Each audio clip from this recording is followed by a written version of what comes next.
Hi students, welcome to new class. ഇന്നത്തെ ക്ലാസ്സിൽ നമ്മൾ പഠിക്കാൻ പോകുന്ന വിഷയം ലേണിങ്ങിന് യൂസ് ചെയ്യുന്ന പ്രധാനപ്പെട്ട ടെക്നോളജികൾ ഏതൊക്കെയാണ് എന്നതിനെക്കുറിച്ചാണ് നമ്മൾ ഡിസ്കസ് ചെയ്യാൻ പോകുന്നത്. അപ്പോൾ 9ഓളം പുതിയതായിട്ടുള്ള ടെക്നോളജിയാണ് ലേണിങ്ങിന് വേണ്ടി യൂസ് ചെയ്യുന്നത്. അതിൽ ഫസ്റ്റ് പോയിന്റ് എന്ന് പറയുന്നത് മൊബൈൽ ലേണിംഗ് തന്നെയാണ്.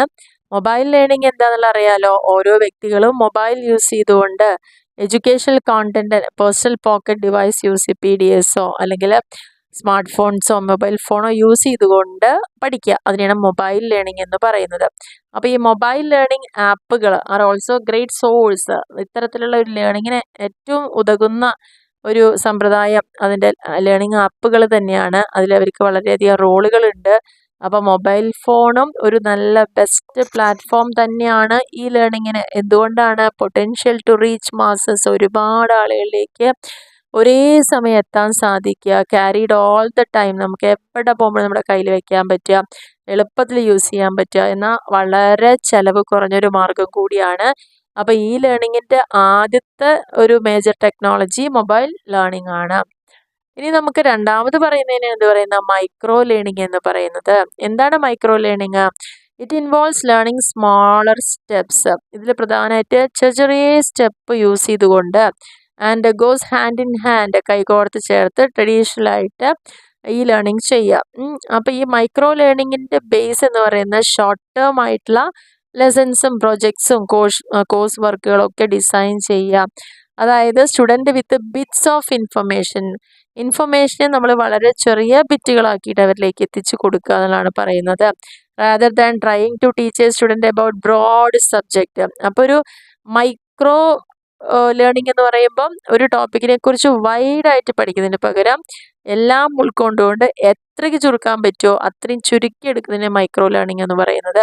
അല്ലെങ്കിൽ will be broken down into smaller lesson plans or projects. പ്രൊജക്റ്റോ ലെസൺ പ്ലാനോ ഒക്കെ വളരെ സ്മോൾ പാർട്ടായിട്ട് മാറ്റിയെടുക്കുക. മൈക്രോ ലേണിംഗ് എന്ന് പറയുന്നത് is a way of teaching and delivering content to learners in small very specific modules. അപ്പം നമുക്ക് പഠിക്കാനുള്ളതിനെ കുഞ്ഞു സ്മോൾ സ്പെസിഫിക് മൊഡ്യൂളായിട്ട് മാറ്റുന്നതിനാണ് എന്ത് പറയുന്നത്, മൈക്രോ ലേണിംഗ് എന്ന് പറയുന്നത്. Aspects ensure it can be easily accessible. എളുപ്പത്തിൽ ആക്സസ് ചെയ്യാനും പെട്ടെന്ന് കംപ്ലീറ്റ് ചെയ്യാനും ഒക്കെ നമുക്കിവിടെ സാധിക്കുന്നു എന്നുള്ളതാണ് പറയുന്നത്. മൂന്നാമത്തെ ടെക്നോളജിയാണ് ഇൻ്റർനെറ്റ് ഓഫ് തിങ്സ്, IoT എന്ന് പറയുന്നത്.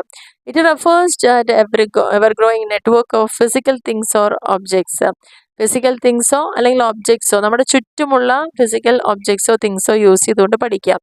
അതായത് മെയിനായിട്ട് IP address four internet connectivity, communication that occurs connected object, എന്താണോ കണക്ട് ചെയ്യപ്പെട്ടിരിക്കുന്ന ആ ഡിവൈസുകൾ തമ്മിലായിരിക്കും ഉണ്ടാവുക. അതിൽ പ്രധാനമായിട്ടും traditional things like desktop, laptop, smart phone, tablets and also other things കൂടി യൂട്ടിലൈസ് ചെയ്യുന്ന technology communicate and internet with external വയ internet. Here, IoT can be great tool for the learners instant learning for like daily studies exercises. നമുക്ക് ഒരു കാര്യത്തെക്കുറിച്ച് പഠിക്കുമ്പം അതിൽ തന്നെ daily നമുക്ക് ചെയ്യാനുള്ള എക്സസൈസുകൾ, ഡെയിലി ന്യൂസുകൾ, എന്തെങ്കിലും informations instantly plan to learn, പെട്ടെന്ന് പഠിക്കാനുള്ള മാർഗ്ഗങ്ങളെ കുറിച്ചൊക്കെ പറഞ്ഞു കൊടുക്കുന്നതാണ് ഈ IoT എന്ന് പറയുന്നത്, ഇൻ്റർനെറ്റ് ഓഫ് തിങ്സ് എന്ന് പറയുന്നത്. അതിൻ്റെ മെയിനായിട്ടുള്ള ബെനിഫിറ്റ്സ് ഇവിടെ പറയുന്നുണ്ട്. Learner is A part of the learning system as an entity. ഒരു എൻറ്റിറ്റിയെ പോലെ തന്നെ ലേണറെ ആ ലേണിംഗ് സിസ്റ്റത്തിൻ്റെ ഒരു ഭാഗമാക്കി കണ്ടിന്യൂസ് ആയി ട്രാക്ക് ചെയ്യുക. ലേണറിൻ്റെ ആ ഒരു സിസ്റ്റം ഉപയോഗിച്ചുകൊണ്ട് തന്നെ ലേണർ എത്രത്തോളം അത് മനസ്സിലാക്കുന്നുണ്ടെന്ന് ട്രാക്ക് ചെയ്തുകൊണ്ടിരിക്കുക, അതിൻ്റെ കണ്ടിന്യൂസ് ആയിട്ട് ലേണറിനെ അപ്ഡേറ്റ് ചെയ്യുക. അതൊക്കെയാണ് ഈ IoTയുടെ പ്രധാന ബെനിഫിറ്റ് എന്ന് പറയുന്നത്. നാലാമത്തെ പോയിന്റിൽ പറയുന്നത് ക്ലൗഡ് ബേസ്ഡ് ആയിട്ടുള്ള ലേണിംഗ് ആണ്. ഈ ഒരു സിസ്റ്റം ഹോസ്റ്റ് ചെയ്തിരിക്കുന്ന ഇൻ്റർനെറ്റ് വഴിയാണ്, ഈസിലി ആക്സസ്ഡ് ആണ് by logging in to a service provider's site. Service provider ആരാണോ അവരുടെ സൈറ്റ് വഴി തന്നെ നമുക്ക് ഈസി ആയിട്ട് ലോഗിൻ ചെയ്യാമെന്നുള്ളതാണ് പറയുന്നത്. റാദർ ദാൻ ഇൻസ്റ്റാൾ ചെയ്യുന്നതിനേക്കാളും software and course on uses learners computer instructional designers will simply use their internet browsers to upload course content upload ചെയ്യാനും ന്യൂ കോഴ്സസ് ഒക്കെ ക്രിയേറ്റ് ചെയ്യാനും കമ്മ്യൂണിക്കേറ്റ് ചെയ്യാനും യൂസേഴ്സ് ഡയറക്റ്റ് ആയിട്ട് communicate ചെയ്യാനൊക്കെ ഇതിലൂടെ സാധിക്കുന്നു എന്നുള്ളതാണ് പറയുന്നത്. ഇനി ഇത് എങ്ങനെയാണ് ഇതിൻ്റെ ഒരു അഡ്വാൻറ്റേജ് ഈ ഒരു മെത്തേഡിൻ്റെ എന്നുള്ളതാണ് പറയുന്നത്. വളരെ ഫാസ്റ്റർ ഡിപ്ലോയ്മെൻ്റ് ആണ്, അതുപോലെ കോസ്റ്റ് ഒക്കെ നമുക്ക് പ്രെഡിക്റ്റബിൾ ആണ്, ഈസിയർ ആണ് മെയിൻറ്റെയിൻ ചെയ്യാൻ, ഒരുപാട് സ്റ്റോറേജ് സ്പേസ് ഉണ്ട്, കസ്റ്റമൈസേഷൻ ഉണ്ട് ഇവിടെ എന്നുള്ളതാണ് പറയുന്നത്. നമുക്ക് ആവശ്യമുള്ള അളവിൽ ഫുള്ളായിട്ട് കസ്റ്റമൈസ് ചെയ്യാം. And learner oriented service request ആണ് ഇവിടെ പ്രധാനമായിട്ട് വരുന്നത്. 5ാമത്തെ പോയിന്റിൽ പറയുന്നതാണ് ഗാമിഫിക്കേഷൻ എന്ന് പറയുന്നത്. ഗാമി അല്ലെങ്കിൽ ഗെയിമിഫിക്കേഷൻ ഒക്കെ പറയാറുണ്ട്. അവിടെ ഗെയിം ബേസ്ഡ്, ആ പേര് തന്നെ ഗെയിമിനെ അടിസ്ഥാനപ്പെടുത്തിയുള്ള mechanics, aesthetics and game thinking to engage people, motivate action, promote learning and solve problems. ആളുകളെ എൻഗേജ് ചെയ്തുകൊണ്ട് അവരെ മോട്ടിവേറ്റ് ചെയ്ത് പ്രൊമോട്ട് ചെയ്തിട്ട് ആ പ്രോബ്ലം സോൾവ് ചെയ്യുക എന്നുള്ളതാണ്. അതായത് ഗെയിം ബേസ്ഡ് ആയിട്ടുള്ള മെക്കാനിക്സ് ആണ് ഗാമിഫിക്കേഷൻ എന്ന് പറയുന്നത്.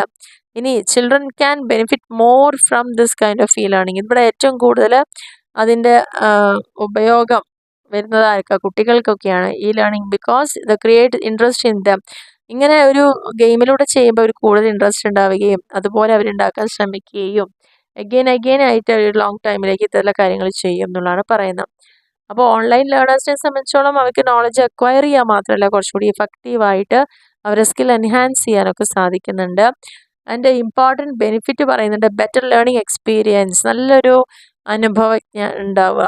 Better learning environment, takes mastery ലെവലിലേക്ക് നമുക്ക് മാറാൻ പറ്റുക. ഇൻസ്റ്റൻ്റ് ആയിട്ടുള്ള ഫീഡ്ബാക്കുകൾ and remember for long time, ഒരുപാട് കാലത്തേക്ക് ഈ കാര്യമൊക്കെ ഓർത്ത് വയ്ക്കാൻ നമുക്ക് സാധിക്കും. അതാണ് ഗെയിമിഫിക്കേഷൻ്റെ പ്രത്യേകത. പിന്നെ പറയുന്ന അഡാപ്റ്റീവ് ഇ ലേണിംഗ് ആണ്. അഡാപ്റ്റീവ് ഇ ലേണിംഗും കമ്പ്യൂട്ടറും ഇൻ്റർനെറ്റൊക്കെ യൂസ് ചെയ്തിട്ട് ഒരു ഇൻട്രാക്റ്റീവ് ആയിട്ടുള്ളൊരു ടീച്ചിങ് ഡിവൈസസ് ആണിത്. ഈ ഒരു മെത്തഡോളജി അറേഞ്ച് ചെയ്യുന്നത് human and mediated resource according to the unique learning needs of each learner. ഇതിൻ്റെ പറഞ്ഞ വേറൊരു പേരാണ് ഇൻ്റലിജൻറ്റ് ട്യൂട്ടറിങ് എന്ന് പറയാറുണ്ട്. It has origin from artificial intelligence എന്നാണ് ഇതിന് ഇങ്ങനൊരു സ്റ്റാർട്ടിങ് ഒരു പോപ്പുലാരിറ്റി ഗെയിൻ ചെയ്തത്. ഇനി ഇതിൻ്റെ പ്രത്യേകത എന്ന് പറയുന്നത് വെരി റിച്ച് സ്റ്റഡി റിസോഴ്സുകൾ ഉണ്ടായിരിക്കും. അതിന് ലേണറെ ട്രാക്ക് ചെയ്യുക by tutor or human allocated. ഓരോ വ്യക്തികളും അവരെ അലോക്കേറ്റ് ചെയ്ത് കൊടുത്തിട്ടുണ്ടാവും ആ ഒരു ലേണറെ നോക്കാൻ വേണ്ടിയിട്ട്. Time saves lots of time of learner time ഒരുപാട് സേവ് ചെയ്യാൻ പറ്റുന്നതാണ്. 7ാമത്തെ പോയിന്റ് പറയുന്നത് ഓഗ്മെൻറ്റഡ് റിയാലിറ്റി ആണ്. ഈ ഒരു ടെക്നോളജി എന്ന് പറയുന്നത് superimposes a computer generated image use ചെയ്തുകൊണ്ടാണ്. മോർ ജനറൽ കോൺസെപ്റ്റ് ആണ് അതിൽ. മെഡിയേറ്റഡ് റിയാലിറ്റി യൂസ് ചെയ്തുകൊണ്ടാണ്. എപ്പോഴാണോ ഒരു learner wants to know more of the things he is seeing in the real world. ഇപ്പം നമ്മൾ നോക്കിക്കാണുന്ന പല കാര്യങ്ങളെക്കുറിച്ച് കൂടുതലായിട്ട് അറിയണമെന്നുണ്ടെങ്കിൽ using A device like mobile phone on which the augmented reality software is enabled. മൊബൈലിൽ നമ്മൾ ഓഗ്മെൻറ്റഡ് റിയാലിറ്റി പറഞ്ഞ സോഫ്റ്റ്വെയർ എനേബിൾ ചെയ്ത് കഴിഞ്ഞാൽ learner can get the information regarding the object. ആ ഒരു ഒബ്ജക്റ്റിനെ കുറിച്ചുള്ള എല്ലാ വിവരങ്ങളും സ്പോട്ടിൽ അവർക്ക് അവൈലബിൾ ആണ്. ഈ ഒരു ടെക്നോളജിയിൽ ഒരു ഡിവൈസ് വേണം, ഇൻ്റർനെറ്റ് വേണം, സോഫ്റ്റ്വെയർ ഓഗ്മെൻറ്റഡ് റിയാലിറ്റി വേണം എന്നുള്ളതാണ് ഇതിൽ പറയുന്നത്. This technology has good future in E learning. ഈ ഒരു ടെക്നോളജി ഇ ലേണിങ്ങിലേക്ക് വളരെയധികം ഫ്രൂട്ട്ഫുൾ ആണ്. ആൻഡ് ലോങ് വേയിലേക്ക് പോകുന്തോറും ലേണേഴ്സിന് കൂടുതൽ ലേൺ ചെയ്യാനും and just by projecting the device അവരെ പ്രൊജക്റ്റ് ചെയ്തുകൊണ്ട് അത് കാണിക്കാനും ഒക്കെ സാധിക്കുന്നു. Google class is a very example of augmented reality. Google class ആണ് അതിന് ഏറ്റവും കൂടുതൽ ഓഗ്മെൻറ്റഡ് റിയാലിറ്റിക്ക് പറയുന്ന ഒരു പോയിന്റ് എന്ന് പറയുന്നത്. ബെനിഫിറ്റുകൾ എന്ന് പറയുന്നത് ഈ ലേണിങ്ങിൽ include easy instant deep learning of things ആണ്. ഹ്യൂജ് കളക്ഷൻ ഓഫ് ഇൻഫർമേഷൻ ഇവിടെ ഉണ്ടായിരിക്കും. നെക്സ്റ്റ് പറഞ്ഞ പേരാണ് വീഡിയോ ഇ ലേണിംഗ് എന്ന് പറയുന്നത്. വീഡിയോ ഇ ലേണിംഗ് എന്താണ്? ഇവിടെ ലേണർക്ക് ഒരു ഐഡിയ വേണമെന്നുണ്ടെങ്കിൽ ചില സ്പെസിഫിക് ടോപ്പിക്കിനെ കുറിച്ച് ഡീറ്റെയിൽ ആയിട്ട് വേണമെങ്കിൽ അവർക്ക് യൂട്യൂബിലേക്ക് അടിച്ചു കൊടുത്തു കഴിഞ്ഞാൽ തന്നെ അതിൻ്റെ എല്ലാ ഡീറ്റെയിൽസും ഇവിടെ കിട്ടും. ഇതിനാണ് വീഡിയോ ഇ ലേണിംഗ് എന്ന് പറയുന്നത്. ഇനി ബെക്കൺ ഇ ലേണിംഗ് എന്ന് പറയുന്നുണ്ട്. ബെക്കൺ ഇ ലേണിംഗ് എന്ന് പറഞ്ഞു കഴിഞ്ഞാൽ the beacon e learning of beacon ടെക്നോളജിയാണ്. Wireless devices the transmit signals to nearby devices. ഇവിടെ വയർലെസ് ആയിട്ടുള്ള കാര്യങ്ങൾ നമ്മൾ യൂസ് ചെയ്യണം. അങ്ങോട്ടും ഇങ്ങോട്ടും ഇപ്പോൾ ബ്ലൂടൂത്ത് കണക്ഷൻസ് വഴി ഡാറ്റാസിൻ്റെ ഷെയറിംഗ് ഒക്കെയാണ് അവിടെ ഉദ്ദേശിക്കുന്നത്. Indoor positioning system IPS. ഈ IPS beacons can wirelessly locate people and objects with specified. ഒരു പ്രത്യേക പരിധിക്കുള്ളിൽ നിന്നുകൊണ്ട് തന്നെ അവിടെയുള്ള സിസ്റ്റമോ ആളുകളോ ആയിട്ട് കണക്ട് ചെയ്യപ്പെടുന്ന ഒരു മെത്തേഡിനെയാണ് ബെക്കൺ ഇ ലേണിംഗ് എന്ന് പറയുന്നത്. ഇതിൻ്റെ പ്രത്യേകത അല്ലെങ്കിൽ ബെനിഫിറ്റ് എന്ന് പറയുന്നത് വളരെ ഈസിയർ ക്യാമ്പസ് നാവിഗേഷൻ ആണ്. എല്ലാവർക്കും ആക്സസ് ചെയ്യാൻ പറ്റുക, കുറച്ചുകൂടി പവർഫുൾ കമ്മ്യൂണിക്കേഷൻ ആണ്. ഇൻ്റലക്ച്വൽ ഡിസ്കവറി ഇൻക്രീസ് ചെയ്യാൻ പറ്റും. ഇൻസൈറ്റ്ഫുൾ ഡാറ്റയാണ്. ഇംപ്രൂവ്ഡ് ഇൻ ക്ലാസ് എക്സ്പീരിയൻസ് കുറച്ചുകൂടി ഇമ്പ്രൂവ് ചെയ്യാനൊക്കെ അവിടെ സാധിക്കുന്നുണ്ട്. നെക്സ്റ്റ് 10ാമത്തെ ക്വസ്റ്റ്യൻ പറഞ്ഞത് ആർട്ടിഫിഷ്യൽ ഇൻ്റലിജൻസ് ആണ്. ഇപ്പം എല്ലാവർക്കും അറിയുന്ന ഒരു പോയിന്റ് കൂടിയാണത്. അതായത് നിർമ്മിത ബുദ്ധി എന്നാണ് പറയുന്നത്. ആർട്ടിഫിഷ്യലായി നമ്മൾ ഉണ്ടാക്കിയെടുക്കുന്ന ബുദ്ധിയാണത്. ഇനി intelligent software which is design to take some intelligent actions. Intelligence actions അവരെ കൊണ്ട് ചെയ്യിപ്പിക്കുക, reading entire environment around it. അതായത് ആ ഒരു സോഫ്റ്റ്വെയർ യൂസ് ചെയ്തുകൊണ്ട് ചുറ്റുവട്ടത്തെ കാര്യങ്ങളെ മനസ്സിലാക്കിയിട്ട് അവിടെ എന്ത് കാര്യങ്ങൾ നമ്മൾ ചെയ്യണം എന്ന് കൃത്രിമമായിട്ട് ബുദ്ധി ഉപയോഗിച്ച് ചെയ്തതിനാണ് ആർട്ടിഫിഷ്യൽ ഇൻ്റലിജൻസ് എന്ന് പറയുന്നത്. ഇവിടെ this can produce A very good instructor. ഇനി നല്ലൊരു ഇൻസ്ട്രക്ടർ ഉണ്ടായിരിക്കാം, which help B making each and every student A good expert in their own field. ഓരോ കുട്ടിയും അവരുടെ ഫീൽഡിൽ മാക്സിമം എക്സ്പേർട്ട് ആക്കി മാറ്റുക എന്നാണ് പറയുന്നത്. ഇനി നെക്സ്റ്റ് പറഞ്ഞിരിക്കുന്നതാണ് ഈ എ ഐയുടെ പ്രത്യേകതകൾ അല്ലെങ്കിൽ ബെനിഫിറ്റ് എന്തൊക്കെയാണ്. ഒന്ന്, എക്സ്പേർട്ട് ട്യൂട്ടർ ഫോർ ലേണേഴ്സ്. ഓരോ ലേണേഴ്സിനും നല്ല എക്സ്പേർട്ട് ആയിട്ടുള്ള ഒരു ട്യൂട്ടറെ കിട്ടുന്നു എന്നുള്ളത്. ഓട്ടോമേറ്റഡ് ആയിട്ടുള്ള ടീച്ചിങ് മെത്തേഡായിരിക്കും. ഹ്യൂജ് ആൻഡ് റിച്ച് ഇൻഫർമേഷൻ, എത്ര വേണമെങ്കിലും ഹ്യൂജ് ധാരാളം, അതേപോലെ വേണ്ട അളവിലുള്ള ഇൻഫർമേഷൻ അവിടെ കിട്ടുന്നു എന്നുള്ളതാണ് പ്രത്യേകത. അപ്പോൾ നമ്മൾ ഇന്നത്തെ ഒരു ക്ലാസ്സിൽ ഡിസ്കസ് ചെയ്തിരിക്കുന്ന ഒരു എസ്സേ ക്വസ്റ്റ്യൻ തന്നെയാണ് കേട്ടോ. അപ്പോൾ അതിൽ പ്രധാനമായിട്ടും ഈ ലേണിങ്ങിന് വേണ്ടിയിട്ട് ഉപയോഗിക്കുന്ന മേജർ ടെക്നോളജി എന്തൊക്കെയാണ്.